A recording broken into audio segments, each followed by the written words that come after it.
Sabbath, everyone. Good to be here. Appreciate Kevin leading songs there, and I appreciate the hymns composed by many people in the Church of God that we use. Dwight Armstrong in particular, some of his are my favorite, and he frequently, like many others, will go back and use words from the Psalms. Psalm 121 we were singing from this morning, and it kind of adds another perspective to pray for your enemies, doesn't it? Yeah. Let God strike down the wicked and let them lay silent in the grave, those who persecute the just. It's, yeah, I don't think it's wrong to want justice. You know, I heard said earlier this week that we should want justice. You know, not that we unleash our own form of justice, but we want God to correct the wrongs, and those people that are deserving of, you know, his punishment. That's something that we should want as well. So in any case, not trying to get anybody to say, yeah, I'm justified. No, I hate that guy. No. Just kidding. Anyway, so a couple of announcements before we have the message today. And the first is that there has been an adjustment to one of our booklets that's worth noting. It's the booklet, The Calendar Controversy. If anybody has read this, you're aware of the topic. And if you haven't, I do think it's a very good read, a well-researched booklet that was written by Mr. Bradick and myself, and others were involved before this last revision. In any case, it was brought to our attention that there were several places, and I don't remember the exact pages, but there were several places in this booklet where we used the descriptive term of a postponement, which is something that is done in the Hebrew calendar. And it should have been, the term that should have been used is intercalation. So there are two things going on there. One's a postponement and one's an intercalation. We had mistakenly called the intercalation a postponement more than once in the booklet. It wasn't dozens of times, but I forget how many. There was like 4 or 5 possibly places.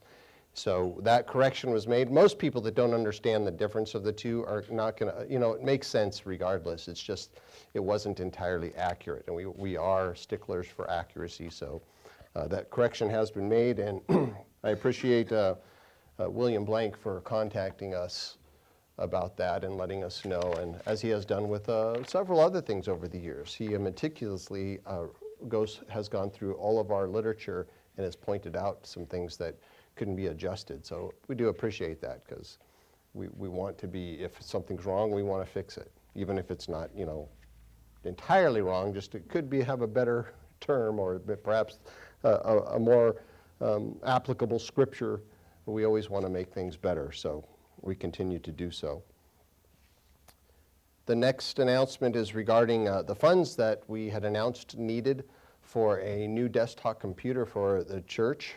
We had done some research and looked at the best one to suit our needs for the next several years would be about $1,800, and so that a request was heard, and we have gathered the funds necessary to purchase that desktop computer.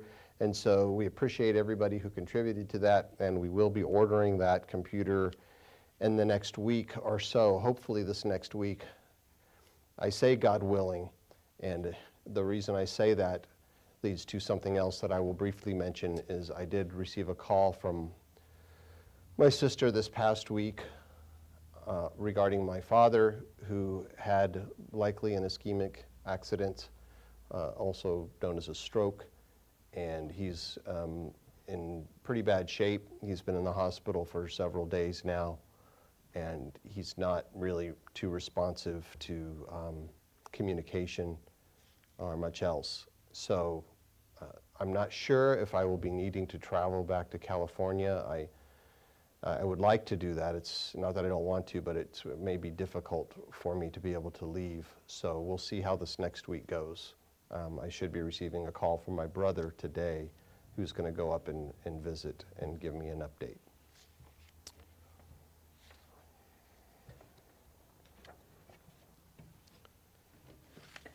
Let's go ahead and turn over to Matthew in chapter 2. Today's message is going to be another one that has much information. That's kind of the pattern that I have. I hope that people will find inspiration through the information that I'm able to provide.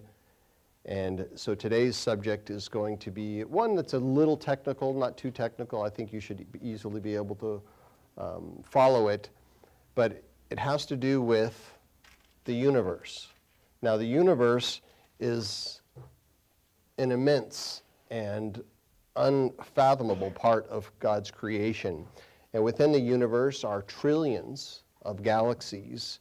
And within all of those galaxies are an innumerable number of stars. Now, the ancients knew nothing of all of those galaxies, and only in the last century we have had a window into these many galaxies in our universe, and obviously through the use of not just telescopes on the Earth, but orbital telescopes. And there have been several such devices that have been made and put into outer space in the last 30 plus years. The most famous of them being the Hubble telescope, and we've all seen images from that telescope, just amazing pictures. And the Hubble telescope orbits the Earth approximately 300 miles into the sky.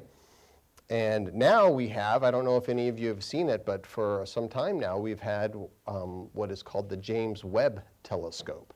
And it is phenomenal, some of the pictures that are coming back from that telescope. Now that telescope, actually it does not orbit the Earth. It orbits the sun.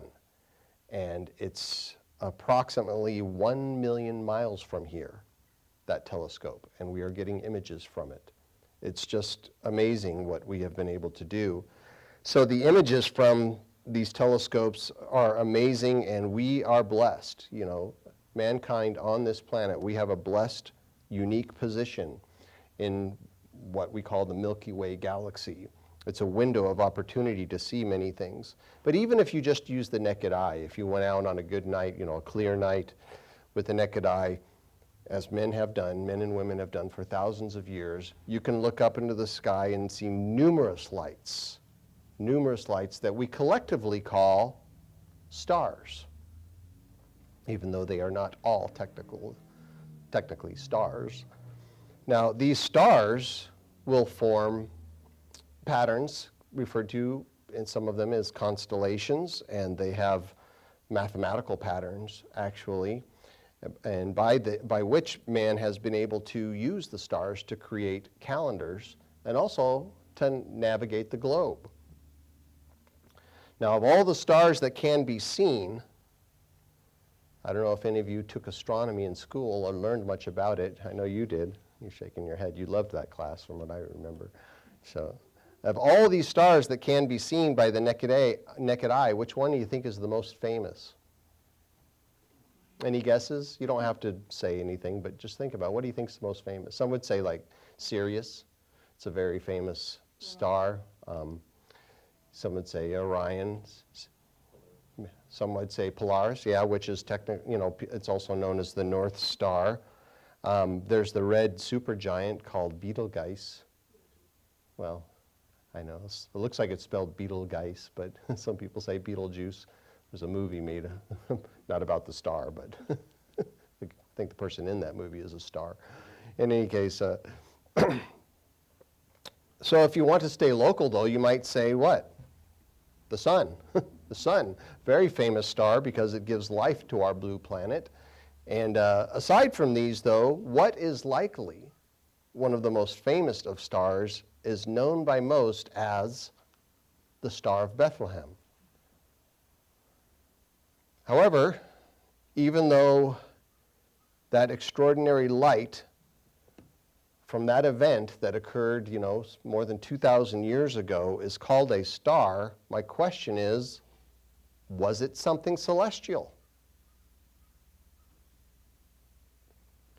Did God actually move a distant sun, or perhaps align certain planets so that the wise men could be guided hundreds of miles to the small town of Bethlehem? Well, to begin to understand what that star was, The term heaven or heavens is both, and they're both, synonymous, heavens being plural. That term is used over 700 times in the Bible. And when the term is used, it describes one or more of three distinct locations. The first of them is the sky that we have, the visible arc, where there are clouds that move around. There's oxygen in our atmosphere. That's called heaven in the Bible. There's also the celestial bodies, which of course is outer space, and that includes our solar system. It also moves further distant to where you could see all the stars and perhaps even galaxies in the universe. And then the third place described as heaven in the Bible is the place where God dwells. We often refer to it as the third heaven. All of them are a miracle.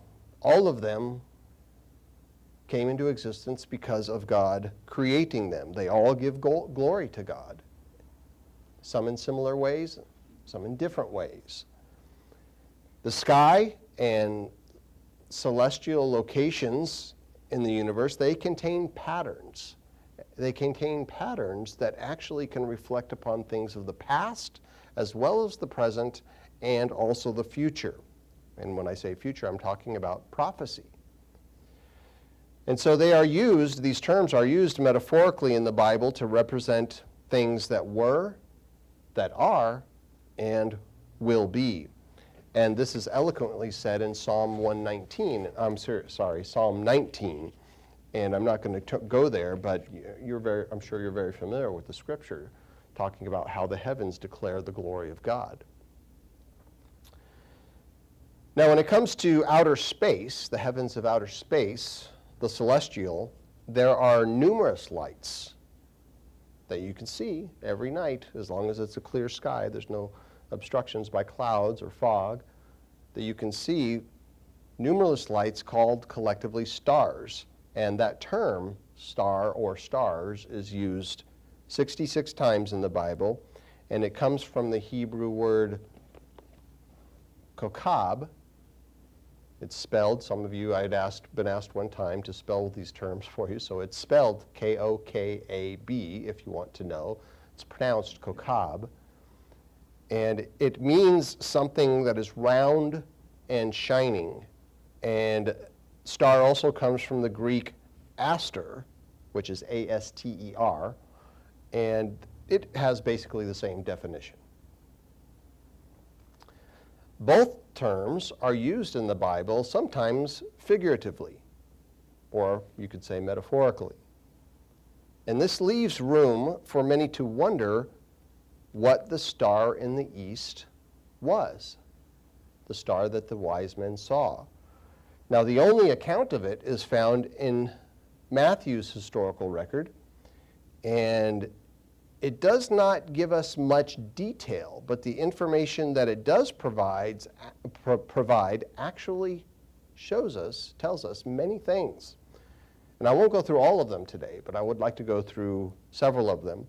So let's go ahead and read it in Matthew 2, and we're going to read the first 10 verses here, where it says, "Now after Jesus was born in Bethlehem of Judea, in the days of Herod the king, behold, wise men from the east came to Jerusalem, saying, Where is he who has been born King of the Jews?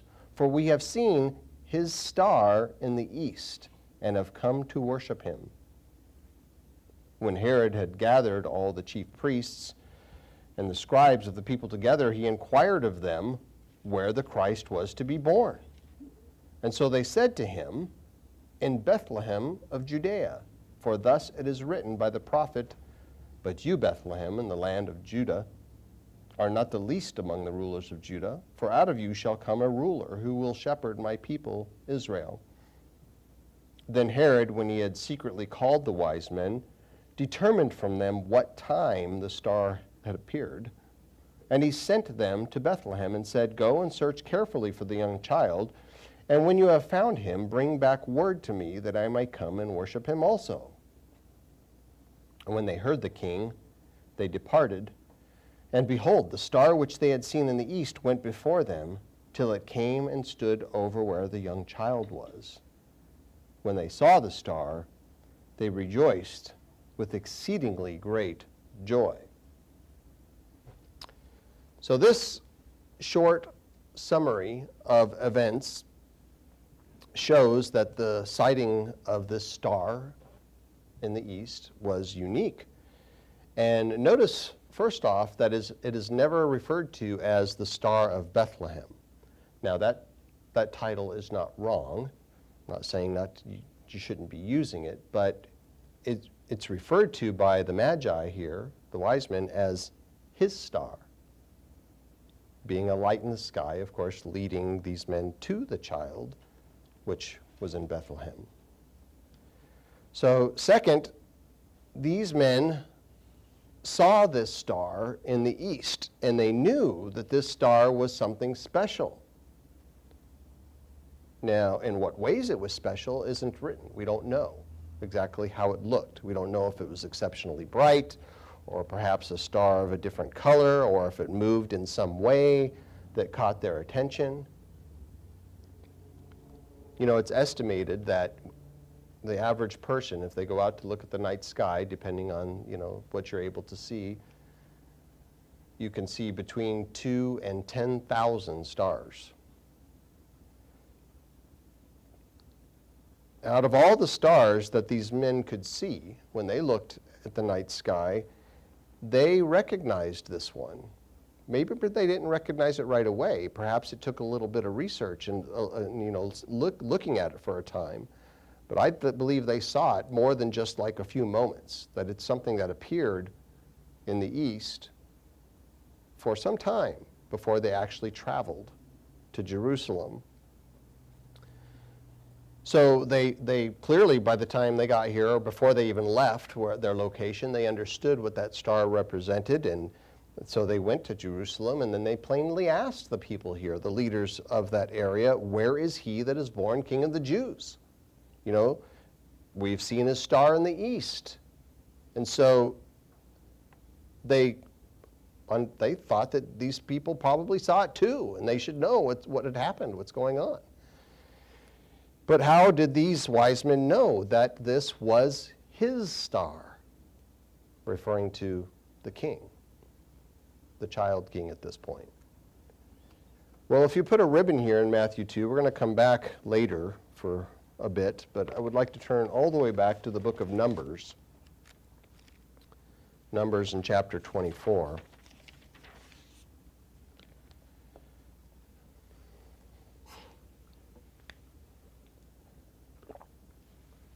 I had given a sermon, I don't know how long ago now, it was probably a couple years or so ago, about Balaam. Most people pronounce his name Balaam, B-A-L-A-A-M. Technically it's pronounced Balaam. And the sermon kind of honed in on his mistakes. I think I titled the sermon The Error of Balaam. But we also see, when we study that topic, when we study that individual, that Balaam was not all bad. That he respected the true God to a degree anyway, and God paid attention to Balaam. And God actually used Balaam in some positive ways. And one of them is directly related to this eastern star, where Balaam actually gave a prophecy of Jesus' birth. In Numbers 24 and verse 15, speaking of Balaam, it says, he took up his oracle and said, the utterance of Balaam, son of Beor, and the utterance of the man whose eyes are opened, the utterance of him who hears the words of God and has the knowledge of the Most High, who sees the vision of the Almighty, who falls down with eyes wide open. I see him, but now, I see him, but now I behold him, but not near. A star shall come out of Jacob, a scepter shall rise out of Israel, and batter the brow of Moab, and destroy all the sons of tumult. And Edom shall be a possession, Seir also, his enemy, shall be a possession, while Israel does valiantly. Out of Jacob one shall have dominion and destroy the remains of the city. So the prophecy is can relate to several things, but of course the focal point here is the Messiah, Jesus, his star. And so the prophecy here, is most people would probably read it and not really understand what's being related here. Even in ancient times, I think most people did not understand it. Clearly, the priests and the elders of Israel did not recognize that prophecy, at least if they had seen any unique star, they didn't put two and two together. But it sounds like, Balaam here, that he is using some figurative use of kokab, the Hebrew for star, speaking of a person who would be a figurative light to Israel. And Jesus was such a light, and of course we know John added that the light shined in the darkness, and most did not recognize who he was. But it seems that the wise men, they knew the prophecy, and they saw it as a match to something that they had seen in the east. However, I cannot say for certain that those wise men compared this prophecy to what they saw, or if perhaps they had some other insight that is not stated in the scriptures. My guess is that they did recognize the prophecy of Balaam. But regardless, the Magi, they saw the star, they saw it as something that was extraordinary, and they were compelled to prepare to travel for months so that they could see with their own eyes something else that was amazing, the actual new king of God's people. Now, Matthew's account that we read part of, it leads us to believe that nobody else in Jerusalem noticed this unique star. If they did, there's no note of it anywhere in history, and they didn't put two and two together, as I said, seeing it as a prophecy unfolding. It seems to me, anyway, when you read it, that these men, these wise men, the Magi, they were some of the only ones who saw it. And not only seeing it, knew what it represented. There's no record of anybody else coming to see the new king after seeing a star. And so their witness, these men's witness of his star, this troubled Herod. And it troubled many other people in Jerusalem as well. And the reason is, these people in Jerusalem, I think they were clueless about it. They didn't know what had happened, what's going on. And this disturbed them, especially Herod, who was the current king. He was put in place by Rome. He was a Jewish Roman, if you will. He was a Roman citizen and not really a Jew in the sense of being a religious Jew, but in any case, many people were agitated because of this. And some people have said, well, the agitation in Jerusalem was because there were strange happenings going on in the sky, and it bothered people. But I don't see it that way. I don't see it that way at all. I see the restlessness was due to these respected dignitaries who had come to town with their entourage and a fair amount of valuables with them. And they came from the east after a long journey, and they were asking an earth-shattering question, figurative earth-shattering question, telling them how they saw this sign, the star in the heavens. And this is something that occurred probably a few years prior. And the birth of a new king right under the noses of Herod and the priests of the temple, and they didn't know anything about it. So elders in Jerusalem, they didn't have a clue. Herod had to prompt them to go search this, and give him an answer of, give me some information about this king that had been born. And so they went, they searched the scriptures, and they answered Herod by saying Bethlehem, that this is where the king should be, this child king. Now, something else that gives us information is regarding the wise men. So these wise men were well-respected people. You know, they said some things, and those who heard it believed it. It weren't like they going, what are you talking about? You're making this up. Come on. And so these men, I think they must have had some kind of recognizable status in that part of the world.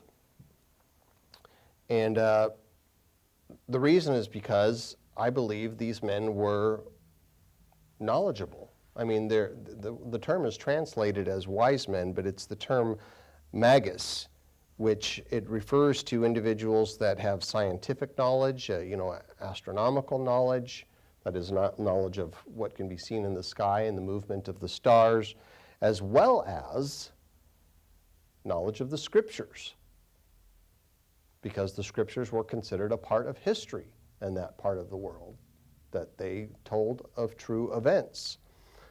And most people in that region understood that. And so these men knew the order of things, and their testimony was respected when they came to Jerusalem. And I believe translators used the two words, wise men, translated from magus, because it fits describing these individuals, as opposed to where's magus used in another place? Oh, in the book of Acts, Simon the Magus, right? And when it comes to this individual, the term is translated as sorcerer, because it's a kind of knowledge that's not good. It's not a well-respected knowledge, at least among, historians and God's people. So the context is key here in understanding who these individuals were. Now, the number of wise men, we don't know. People have guessed that there were 3 because of the 3 valuable gifts that were given, but we don't know if it was 2 or 5 or 10. We don't know the number. In any case, the wise men, they were magistrates. They came from a place in the east, and this place in the east was known, actually, for producing men of knowledge. And of interest is some writings of Philo, and I'm not going to read it because I didn't actually look up the term, but I was aware of this already, is that Philo is an ancient writer, and he wrote about magus and said that there was an Eastern school where these individuals came from, people of that type came from, where they were much learned about many things, including the scriptures. Now, east of Jerusalem is where many Jews actually still lived. If you go due east, and just slightly north a little bit, but it's technically considered east, you come to the area of Babylon. And there were many Jews that did not leave Babylon after the diaspora. When they went to rebuild the temple, there were many that stayed. Daniel was one of the individuals that stayed in Babylon. And so there were people that stayed there that had knowledge of the scriptures, and they had much learned about many things, because that was, some of the highest parts of education in the world at that time would have been found in one of the most powerful empires on the planet. So Matthew, he may have been writing about some of these people that came from there that were actually of Jewish descent. We don't know exactly what their nationality was, regardless if they were Jewish or not, or one of the other tribes of Israel. They could have been, mixed. They may have had some Chaldean genetics. We don't really know exactly their nationality, but it doesn't matter, because, anybody that fears God is considered a Jew in their heart, a God-fearing individual. So he could have been talking about people that came from such a school, or we might, because it was a school of higher learning, or at least it included higher learning, we might call it a college. Because this appears to be a literal star that these men had seen in the heavens, astronomers have long looked for extra-biblical evidence of some kind of astronomical event, a star being seen in the sky, between the years of 1 and 4 BC, and nothing conclusive has been found.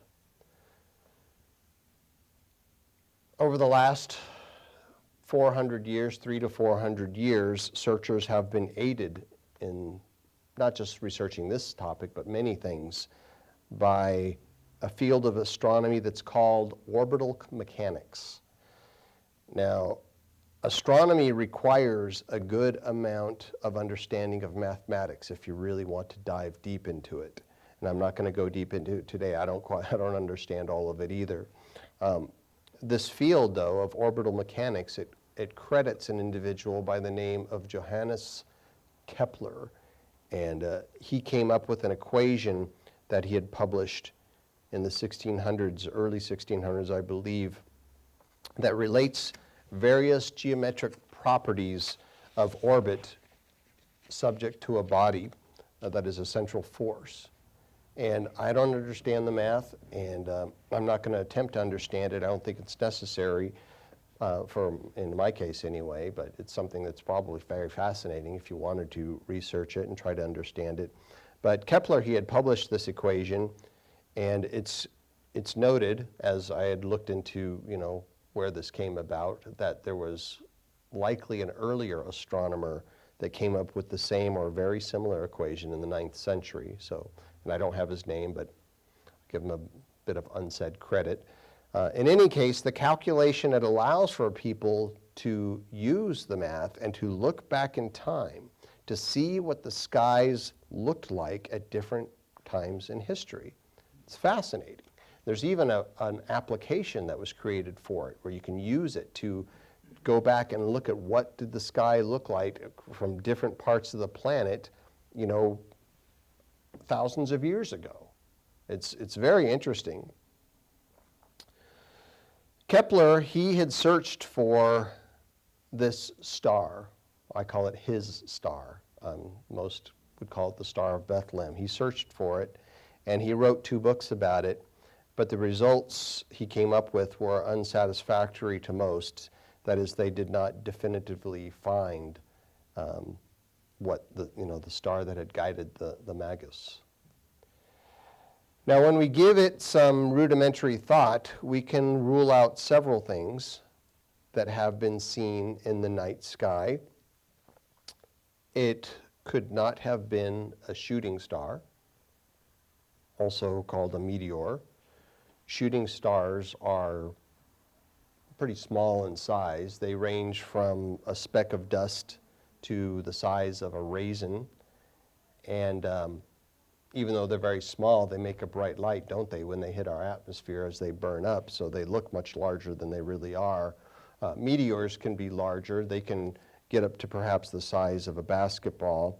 But when one of those hits our atmosphere, we call it a shooting star, even though it's technically not a star. The light comes and goes very quickly, doesn't it? And we've all probably seen them. I was lucky enough to see a few that lasted several seconds, as it goes across the sky, and that's just amazing to see. But it's very brief. It goes by quickly, and it wouldn't have been anything extraordinary. If the wise men saw that, they wouldn't be like, whoa, that's unusual. I don't think it would give them any kind of indication that something special had happened. Now, when we give it some other thought, a comet has come into mind, or at least some people have proposed a comet.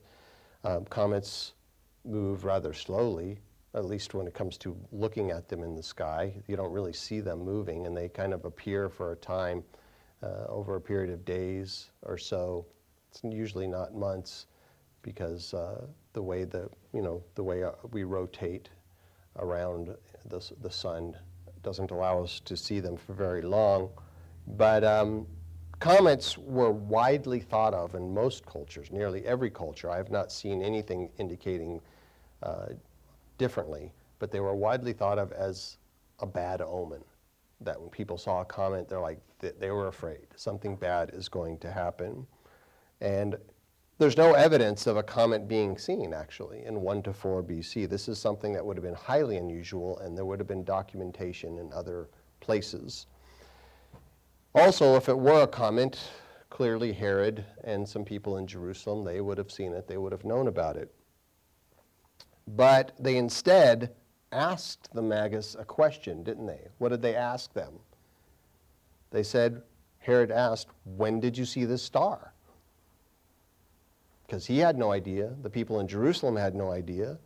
And these men, they had traveled a long distance, probably some 500 miles, and it would have taken months for them to get to Jerusalem. So the star that triggered their journey, it must have been seen by them many months prior to them arriving.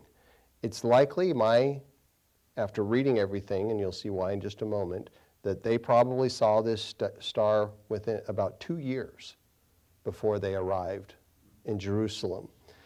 Now, whether the star that they saw was visible to them or not throughout the entire journey, we don't know. People like to think that it was, but we don't know for certain. They could have seen it for a period of time, and whatever they saw said, we got to go.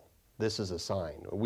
They matched it up likely. They matched it up to Numbers, the prophecy of Balaam, and then they said, we got to go to Jerusalem. We have to see this for ourselves. So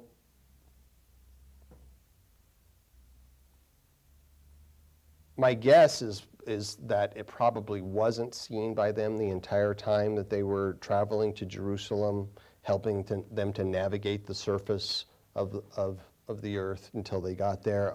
That's just my guess.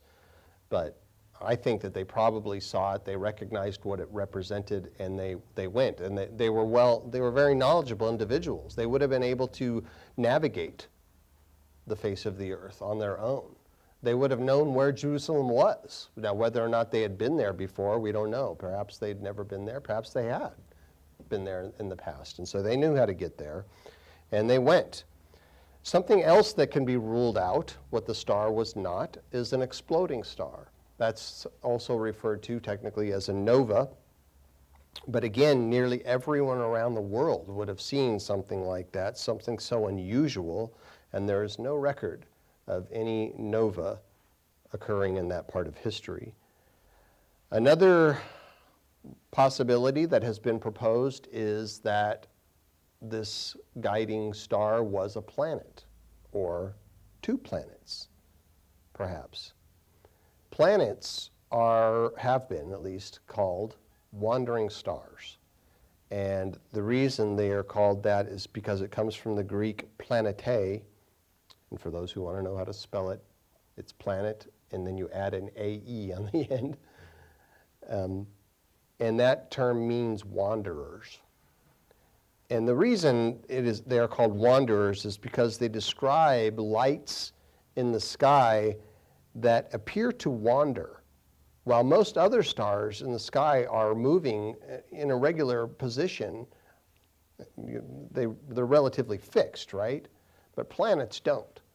They might be seen here, here, or here, over there. Sometimes actually depending on the perspective on the Earth, it sometimes appears that they will be moving this way, and then they'll kind of come back, and then they'll go back again. I mean, this doesn't happen all at once within a matter of minutes or anything, but they do that.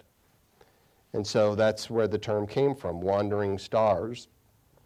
One man who is a lawyer, a very bright individual, he did a lot of research on this subject, and he used this program based on Kepler's equation, and he noticed that Jupiter, the planet Jupiter, during this period of time had rounded a star known as Regulus.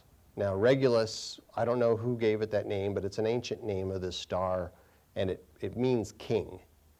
And the star is also known in another culture, I think it's the Greek culture, as Rex, which also means king.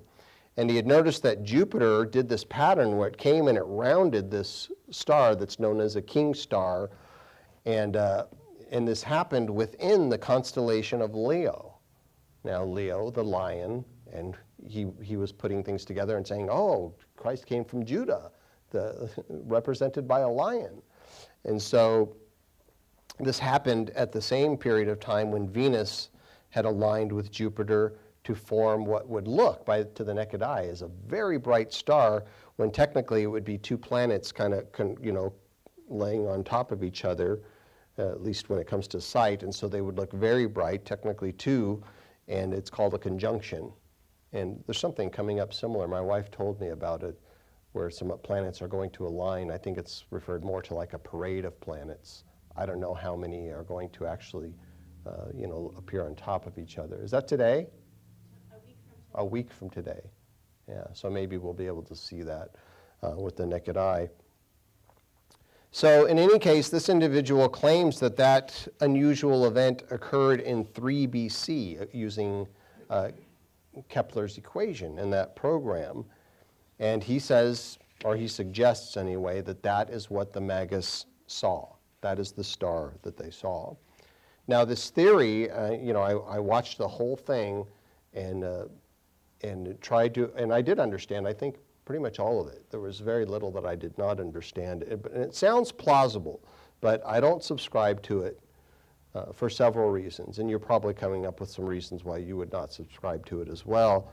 But one of them is that others would see this happening.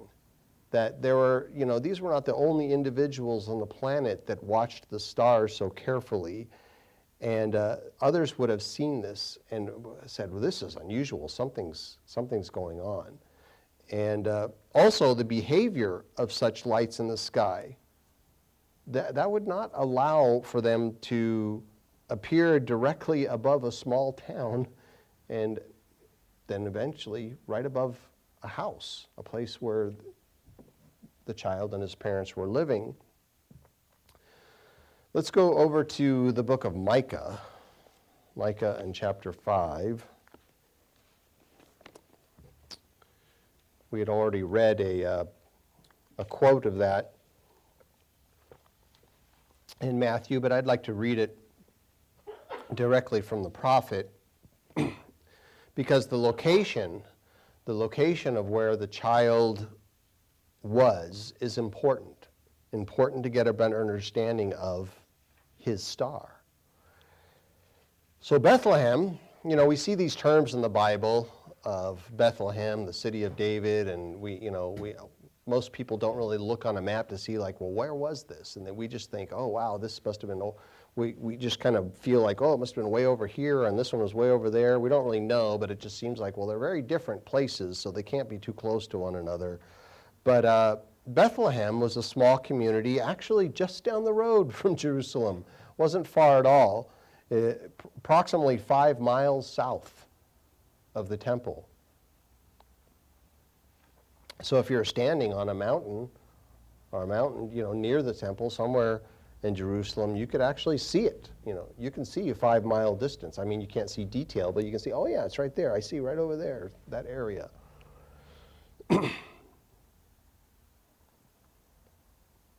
And so, with such close proximity to Jerusalem, today we would consider, Bethlehem something more like a district of Jerusalem, and not necessarily an entirely separate city all by itself, someplace off in the distance. Kind of reminds me of the San Fernando Valley.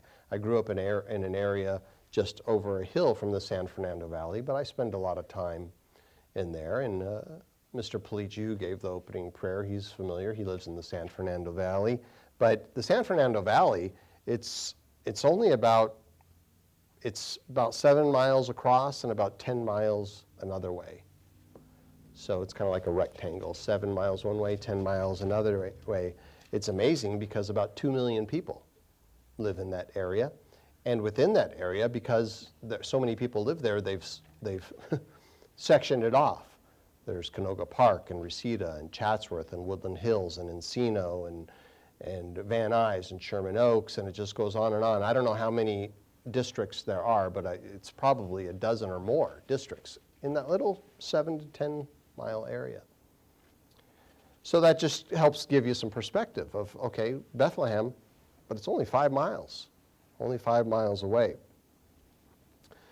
Now when the Magus had asked people in Jerusalem, where is he who has been born King of the Jews? They expected an answer. They expected that these people knew what was going on. Surely they knew where he was at, and they just wanted to say he's over there. Oh yeah, he's over here. And so there wasn't a star there guiding them at that point. And that leads why I lean to think that, they probably saw the star about 2 years prior, and maybe they saw it for a number of weeks or months. I don't know how long they saw it, but they knew they had to go, and then they went. And then the star was gone before they arrived in Jerusalem. In any case, these people didn't know. And so Herod, he had to gather the chief priests and the scribes. He told them to give me an answer. Where is this newborn king? Where is he supposed to be? And the response was to look in Bethlehem. And I think the reason they gave such a response is because they, like it was quoted, Micah 5 in verse 2, where it says, "But you, Bethlehem, Ephrathah, though you are little among the thousands of Judah, yet out of you shall come forth to me the one to be ruler in Israel, whose going forths are from of old, from everlasting." God, it's talking about a God, part of the God family. Now, if you go back to Matthew chapter 2,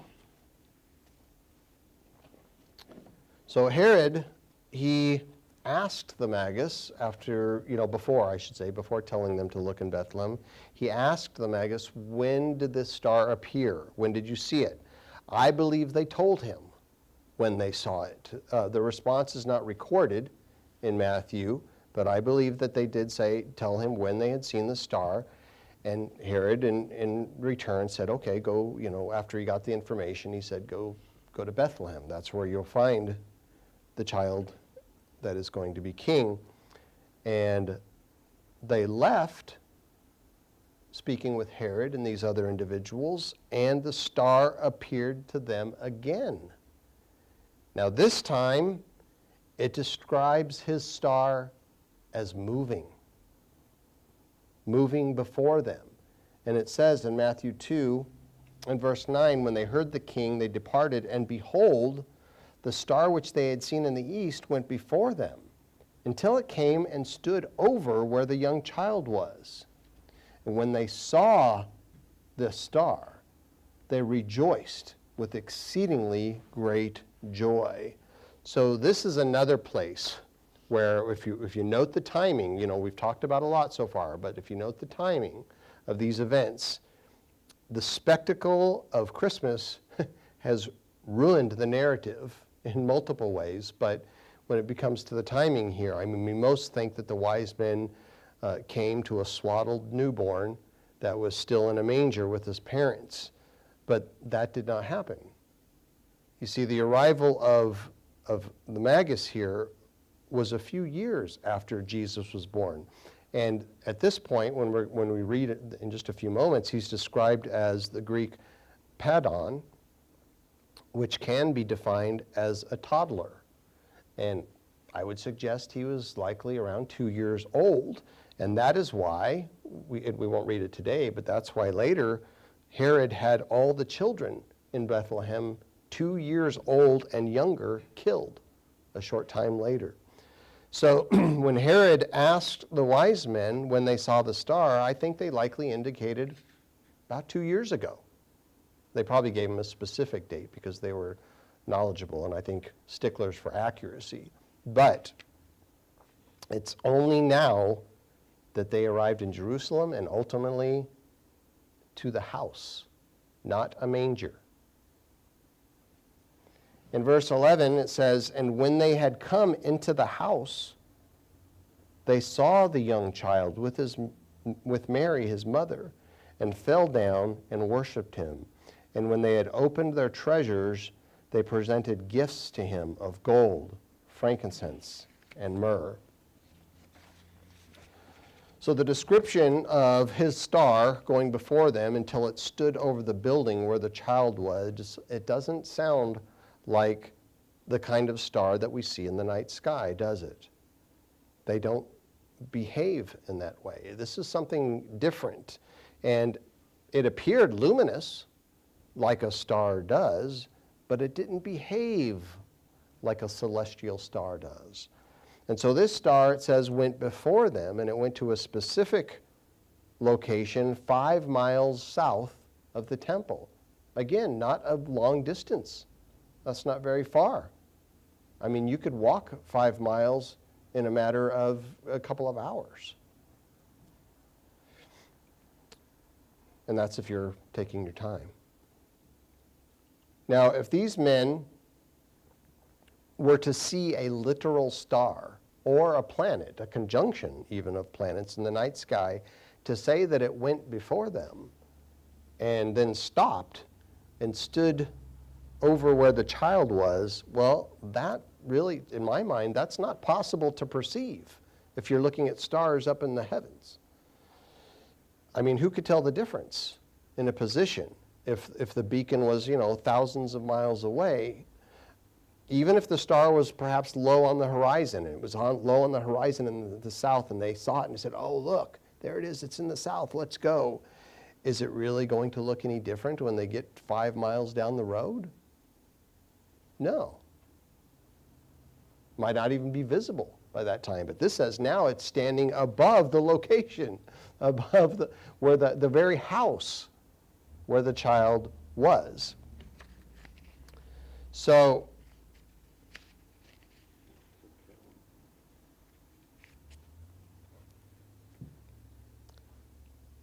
traveling 5 miles away is not going to change the view of a star very much. And so I suggest that this star was something supernatural, a miracle.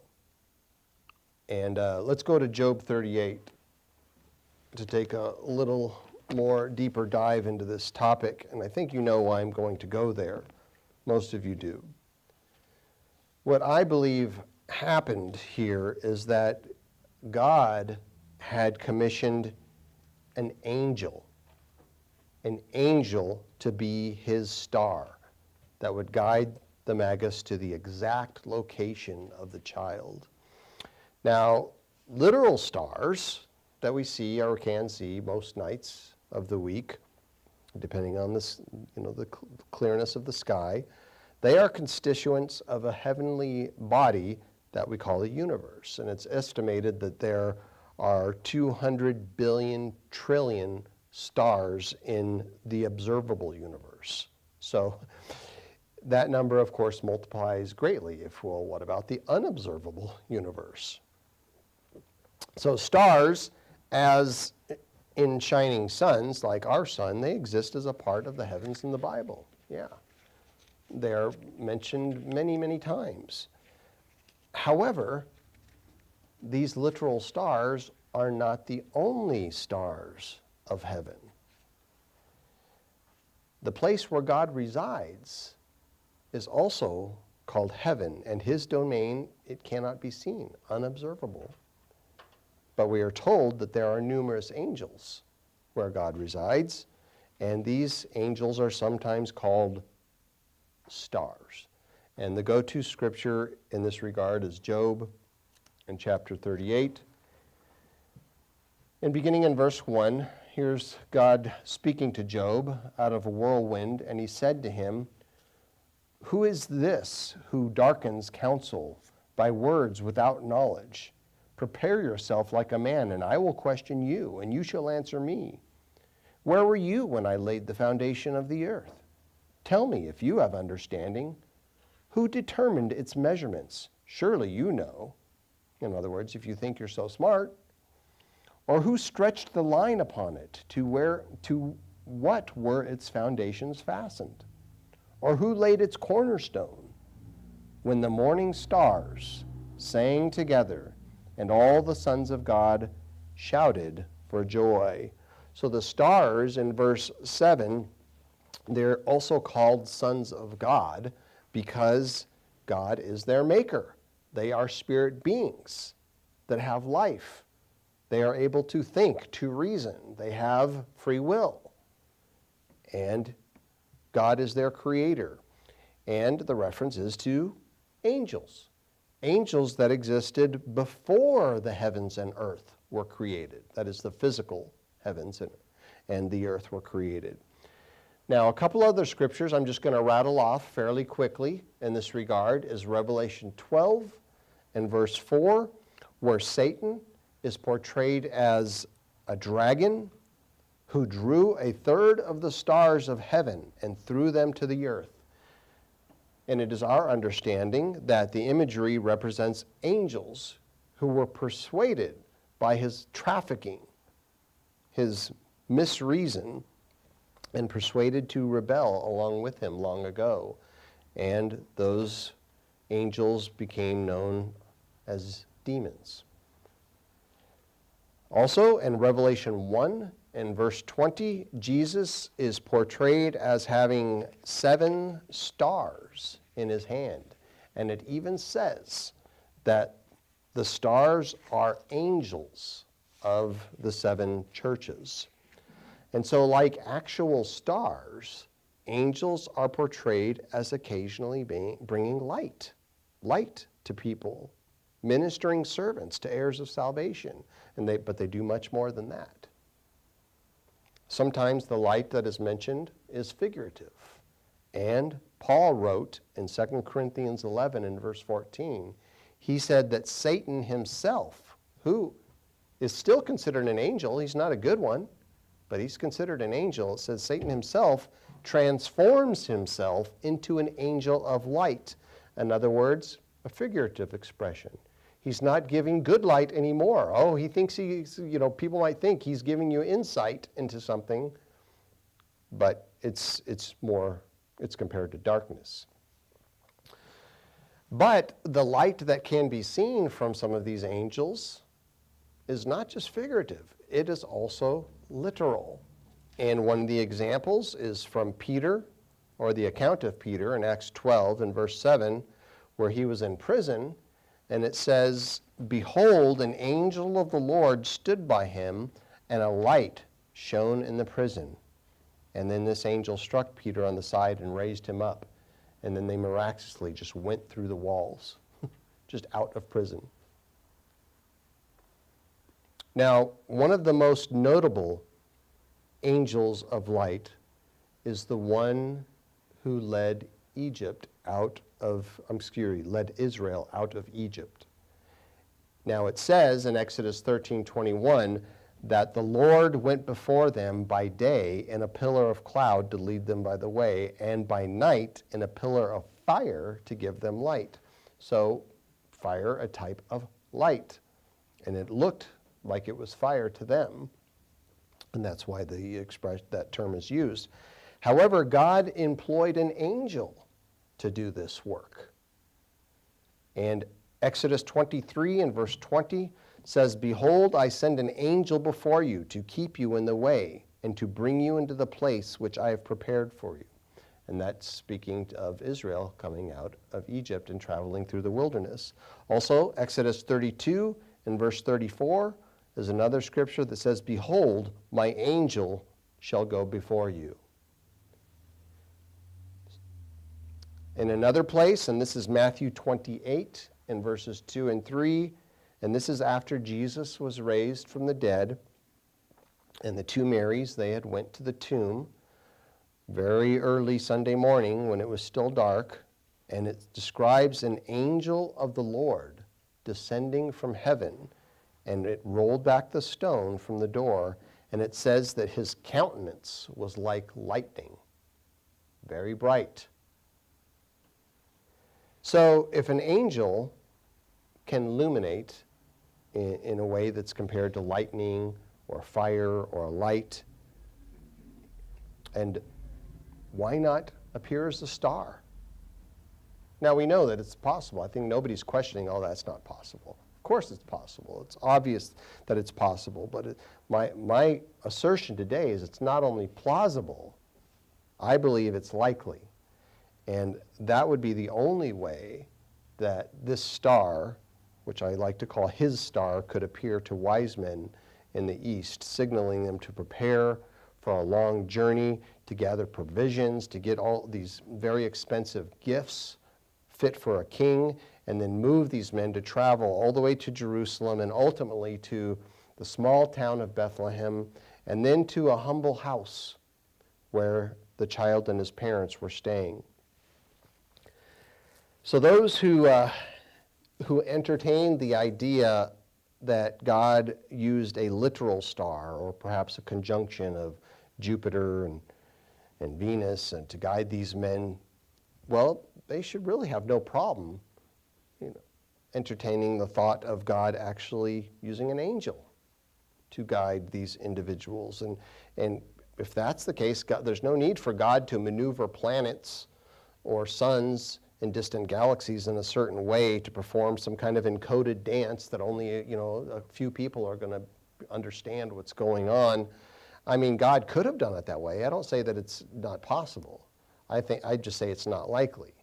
I would consider that the hard way, but of course, even something like that is not difficult for God. It's very easy. I mean, God speaks, and the elements, they recognize his voice. They do whatever he tells them to do. But trying to fit physics into miracles, I don't think that's the best approach when trying to understand the scriptures.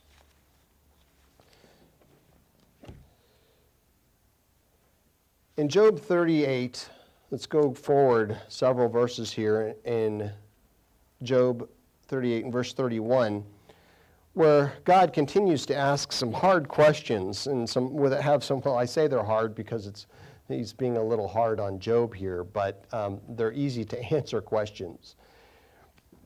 When he says, "Can you bind the cluster of Pleiades or loose the belt of Orion? Can you bring out Mazzaroth in its season? Or can you guide the great bear with its cubs?" So here, God, he's talking about constellations. Now, people would say, ooh, taboo, zodiac, don't use that stuff. Astrology, yeesh, stay away. Well, I'm in agreement. We shouldn't be using astrology to try to tell the future or try to figure things out. But I think it appears here anyway that God, he really wasn't concerned with people, figuring out constellations and saying, oh, well, that's kind of could, put the dots together and it looks like a bear, or that's the belt on a warrior's, outfit or something. I think there was no problem with that. It's when you start using that to try to delve into weird stuff, spiritual stuff, that's when there's a problem. So God, he says, hey, are you the one that set this up? Did you put those stars in their place? Do you know, verse 33, do you know the ordinances of the heavens? Can you set their dominion over the earth? God did this on the third day of recreation. He set those things in order for specific reasons. And he used a mathematical process to do it. And people have been able to figure out some of those mathematics. And it's fascinating. In another place, and this is Job 9, you can turn back there if you like, or if you just want to listen.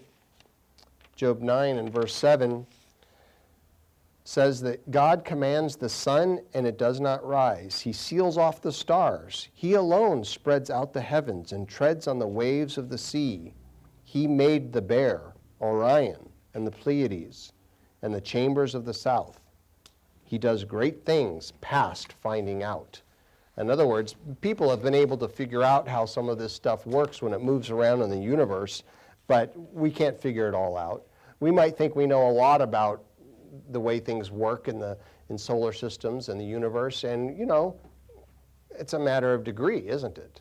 There is so much we don't know.